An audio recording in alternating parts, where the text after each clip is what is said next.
Est-ce que les ASIC Bitmain, hein, les ASIC qui servent à miner du Bitcoin, auraient des logiciels espions ou permettraient de niquer à distance les infrastructures électriques américaines? C'est la grande question que se sont posées les États-Unis, hein, et en particulier, ils suspectent donc une entreprise, hein, Bitmain, hein, de fabrication d'ASIC chinois, de pouvoir opérer des opérations un petit peu d'espionnage et tu vois, de trucs comme ça. On va voir ça dans cette vidéo. Pense à me mettre un petit pouce bleu, à t'abonner à la chaîne si t'es pas abonné. Je te rappelle que moi, je suis pas conseiller financier, hein, donc si tu cherches un conseil financier, je sais pas qui tu peux appeler, mais m'appelle pas moi. Moi, je ne donne pas de conseils financiers. Je te montre ce que je fais du minage de crypto et des trucs comme ça. D'ailleurs, à ce propos, hein, tu peux me soutenir sur mon Patreon. J'ai l'adresse, c'est patreon.com/makertronic. Sur mon Patreon, tu pourras avoir accès à des vidéos exclusives sur le minage de crypto-monnaies. Alors, quand il y a des coins à miner, hein, parce qu'il n'y en a pas toujours, hein, voilà, ma spécialité, donc c'est le spec mining, hein, c'est d'aller chercher des coins à miner qui sont, ma foi, pas encore listés, hein, donc qui n'existent pas réellement encore. Et nous, on les a déjà minés. Et quand ils arrivent sur le marché, c'est nous qui vendons aux gens qui veulent en acheter. Tu vois, voilà comment ça fonctionne. Alors, donc des fois le prix est bon, des fois le prix est moins bon, hein, ça dépend des fois, hein. Il y a des fois on gagne de l'argent, des fois moins. C'est comme ça. Alors on va pouvoir commencer cette vidéo, hein. Donc tu as vu que ce que je t'expliquais en début de vidéo, hein, les États-Unis suspectent le fabricant d'ASIC Bitmain. Donc, tu sais, les ASIC, ce sont des puces spécialisées. Et donc là, en l'occurrence, elles sont spécialisées dans le hachage d'algorithmes SHA-256. Et donc, elles permettraient, pour le coup, ces puces-là permettent du coup de faire le minage de Bitcoin, hein. Tu sais qu'avant, on minait du Bitcoin avec des cartes graphiques, et encore avant avec des processeurs. Et voilà, actuellement, on mine ça donc avec des puces spécialisées. C'est le dernier stade du minage. Tu sais, il y a toute une suite, hein, dans le minage de crypto-monnaies, hein, qui a lieu parfois ou pas, hein, ça dépend. Hein, on commence toujours par miner, en tout cas d'habitude, avec le processeur. Ensuite, on passe par les GPU. Et après, voilà, si vraiment le coin est intéressant et tout ça, on développe des FPGA. Donc, ce sont des puces un peu particulières. Et après, on passe aux ASIC. Hein. Donc là, le fabricant d'ASIC, le géant mondial de fabricants d'ASIC, Bitmain, hein, donc qui fournit 95% des ASIC dans le monde, hein, on va pas se leurrer. Hein. C'est le leader mondial actuellement. Hein. Il fait l'objet d'investigations fédérales aux États-Unis, hein, parce qu'il est suspecté d'être un risque pour la sécurité des États-Unis. Alors moi, j'ai un petit ASIC dans mon garage. Hein, j'ai un petit ASIC Bitmain. Il y a une puce Bitmain, hein, dessus. Hein, donc c'est un Bitax que j'ai. Hein. Bon, je ne sais pas si ça se trouve, cette puce est une, est une menace pour la sécurité de ma maison, on va savoir. Hein. Donc là, tu sais qu'il y a une guerre actuellement entre les États-Unis et la Chine, hein, une guerre commerciale pour l'instant entre les États-Unis et la Chine. Espérons que ça n'aille pas plus loin. Et voilà, donc en l'occurrence, cette guerre commerciale, malheureusement, hein. Toi, l'image là, elle a été faite avec, je pense en même temps, hein, l'image là, elle a été faite avec ChatGPT, parce que ChatGPT, à force de produire des images, il produit que des images jaune pisse. Hein, donc dès que tu vois une image un peu orange comme ça, c'est ChatGPT. Bon voilà, c'était trêve de plaisanterie. Donc voilà, donc il y a une enquête, hein, qui a été ouverte aux États-Unis concernant donc les ASIC Bitmain. Donc ils les ont décortiqués, que ce soit les puces, hein, ou que ce soit toute la partie, parce que tu sais, dans un ASIC, il y a plusieurs éléments, hein, mais toute la partie carte de contrôle, etc. aussi. Hein, parce que voilà, il y a des risques quand même qui sont assez importants. Il faut quand même le souligner que cette chose-là, c'est quelque chose dont on parle fréquemment et surtout régulièrement depuis des années. Moi, depuis que je fais du minage des crypto-monnaies, j'entends le fait que, comme les ASIC sont chinois, ou même s'ils étaient autre chose, hein, comme ils ne sont pas fabriqués par les Américains eux-mêmes, il pourrait y avoir dans ces ASIC des backdoors, par exemple, hein, c'est-à-dire des accès à distance, hein, pour pouvoir prendre le contrôle de ces machines-là. Il pourrait y avoir aussi, par exemple, des fonctions qui permettraient de les désactiver à distance. Il pourrait aussi y avoir des fonctions qui pourraient leur permettre un emballement, hein, donc une consommation électrique exagérée, par exemple. Et puis, il pourrait y avoir des fonctions aussi réseau, d'espionnage et de trucs comme ça, sachant que les Chinois ont créé des fermes aux États-Unis et ils ont installé ces fermes près d'endroits qui sont des endroits stratégiques hein, aux US. Hein. Donc ça peut être par exemple des centrales nucléaires, tu vois, ce genre de choses. Après, moi, ça me paraît logique que quelque chose qui consomme beaucoup soit construit à côté d'une centrale nucléaire. Enfin bon, passons. Hein. Donc l'investigation, elle dure actuellement depuis plusieurs mois. Elle implique donc le Sénat hein, américain, le renseignement américain. Et voilà, donc ça, l'idée, hein, c'est qu'ils décortiquent un petit peu tout ça pour voir si bah, il y a des accès à distance qui peuvent être faits ou des fonctions qui seraient indésirables, quoi. Alors évidemment, Bitmain, comme d'habitude, hein, à chaque fois qu'il y a des allégations comme ça, ils démentent formellement ce genre d'allégations, hein, évidemment. Donc ils insistent aussi sur le fait que bah, leurs équipements sont sécurisés et qu'il n'y a pas de contrôle à distance possible. Alors après, bien comprendre un truc, hein, les appareils chinois, moi en ayant utilisé plusieurs fois depuis ma longue carrière en informatique, je me rappelle par exemple des XL. Les XL qui étaient des routeurs, hein, bah, ils le sont toujours hein, d'ailleurs. Hein. À l'époque, il y avait eu tout un scandale au niveau des XL, hein, qui étaient de fabrication chinoise, des routeurs qui étaient très bien hein, d'ailleurs, hein, et qui avaient des backdoors. Hein. Ils avaient des backdoors, ça a été confirmé. Hein.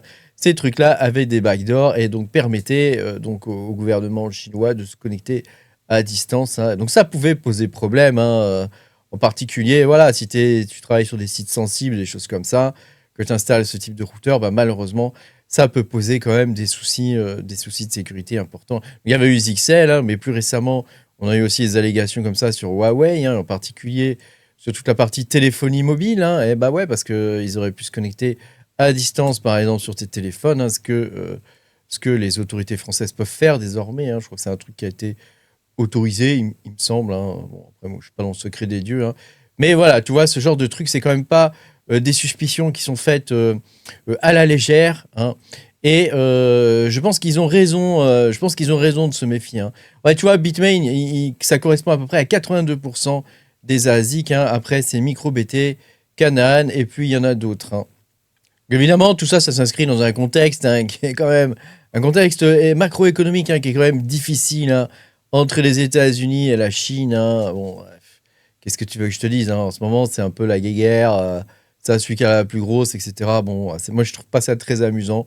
Hein. C'est un peu relou. Voilà, ils nous emmerdent avec toutes ces conneries. En vrai, hein, voilà. Est-ce que Bitmain a effectivement, véritablement des backdoors hein. Est-ce que les ASIC Bitmain ont véritablement des backdoors ou pas? Moi, j'en sais rien, hein, je suis pas ingénieur, je n'ai pas fait de rétro-engineering là-dessus, mais c'est vrai que c'est quelque chose qui peut être envisageable en vrai. Hein. Alors, ça impacte évidemment directement l'industrie du minage hein, de Bitcoin, hein, puisque, bah, comme tu peux le voir, c'est un acteur vraiment majeur, hein, Bitmain, hein, au niveau du minage de Bitcoin. Hein. Donc, les restrictions US pourraient commencer à s'appliquer au niveau du minage du Bitcoin. C'est un peu toujours la même histoire hein, qu'on entend. Hein.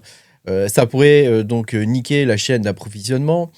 Actuellement, tu sais, avec les histoires de tarifs, hein, c'est-à-dire les taxes douanières, les Chinois ont décidé de fabriquer désormais les ASIC, une partie en tout cas des ASIC, directement aux États-Unis. Hein, donc voilà, ça pourrait encore court-circuiter ça. Donc tu vois, actuellement, ces genres de fermes, hein, ça consomme l'équivalent de 1,5 million de foyers américains. Donc c'est vrai qu'il y a des enjeux économiques hein, quand même derrière. Hein. Il n'y a pas que les histoires de Bitcoin, hein, il y a des enjeux électriques. Hein. Bon, enfin, tu sais, on entend parler de ça, mais d'un autre côté, ils montent des centres de données absolument gigantesques pour l'intelligence artificielle. Et là, quasiment personne ne dit rien. Hein. Donc c'est un peu toujours la même rengaine hein, qui revient. Moi, j'appelle ça de la FUD, j'appelle ça du FUD, hein, c'est-à-dire qu'ils essaient de créer via ce type d'enquête de la peur, des incertitudes, tu vois, de semer le doute, voilà, dans le. Alors évidemment, on voit ça maintenant que Bitcoin commence à. Le prix du Bitcoin est à 80 000 $. Hein, 84 000, je crois, ou 83 000 aujourd'hui, hein, je sais plus. Hein, peu importe. Hein, mais tu vois, évidemment, on a des mauvaises nouvelles comme ça qui vont arriver et qui vont accentuer la baisse du prix. Après, on va me dire, ouais, non, mais t'inquiète, c'est quelque chose qui n'est pas voulu, etc. Moi, je dis que quand même, il y a quand même un minimum de manipulation là-dessus qui est faite, hein, manipulation de masse, hein, qui est faite, hein, c'est évident, hein, quelque part. Hein. Alors, est-ce que ils font ça aussi pour promouvoir les nouveaux ASIC américains hein. Tu sais qu'il y a les Américains essaient de fabriquer des ASIC. Hein. Il y a toutes sortes d'ASIC qui sont en train d'arriver. J'en avais présenté quelques-uns dans dans mes différentes vidéos, hein, assez récentes d'ailleurs. où on présentait toutes sortes d'ASIC, y compris des ASIC construits par les Américains, qui seraient capables aussi de faire du traitement IA. Alors là, il faudra m'expliquer comment c'est possible qu'une puce spécialisée dans le SHA 256 puisse aussi faire du traitement IA, parce que c'est pas du tout la même façon de fonctionner. Donc, faudra vraiment qu'on m'explique. Mais voilà, dans l'idée, les Américains construisent leurs propres ASIC. Ils essaient en tout cas de construire leurs propres ASIC. Même Intel, à un moment donné, s'y était collé. Ils voulaient faire des ASIC au format GPU. Bon, après, on voit ce que ça a donné avec Intel. C'est quand même pas terrible. Alors évidemment, là, ce serait des ASIC made in America. Donc, tu as par exemple Jack Dorsey, qui est l'ex-CEO de Twitter, qui s'est lancé dans la production d'ASIC. Donc, il a créé une entreprise qui s'appelle Block, et qui serait censée produire des ASIC pour les États-Unis. Voilà, donc ils ont présenté, il y a toutes sortes de prototypes en ce moment qu'on peut voir au niveau d'ASIC américain. À voir, est-ce qu'ils seront aussi performants que les ASIC de Bitmain? Parce que si Bitmain, ils ont autant quand même de parts de marché, c'est parce que c'est les meilleurs actuellement. Il n'y a quand même pas photo. Voilà. On peut se demander si le but, c'est pas de cartéliser un petit peu, de rendre un petit peu vraiment suspect, de semer le doute sur les ASIC chinois, pour faire en sorte que des entreprises comme par exemple Mara ou Riot par exemple commencent à basculer ou en tout cas à investir des fonds dans des entreprises américaines pour avoir des ASIC américains. Voilà, et puis je voulais te partager ça parce que actuellement il y a des compagnies américaines qui arrêtent, d'énormes compagnies, d'énormes fermes de minage américaines qui sont en train de stopper donc le minage de Bitcoin pour se tourner vers les opérations IA. Ils ont déjà l'infrastructure électrique, donc voilà, c'est juste une conversion au niveau des machines. Mais voilà, il y a déjà l'infrastructure, donc tu vois, ils sont déjà prêts à miner. Et puis surtout, les mineurs actuellement de Bitcoin, ils ont peur, vraiment, ils ont peur du prochain halving.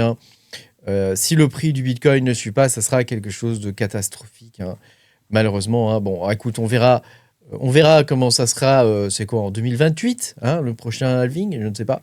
Je n'ai pas fait le calcul, mais ça devrait être dans ces eaux-là.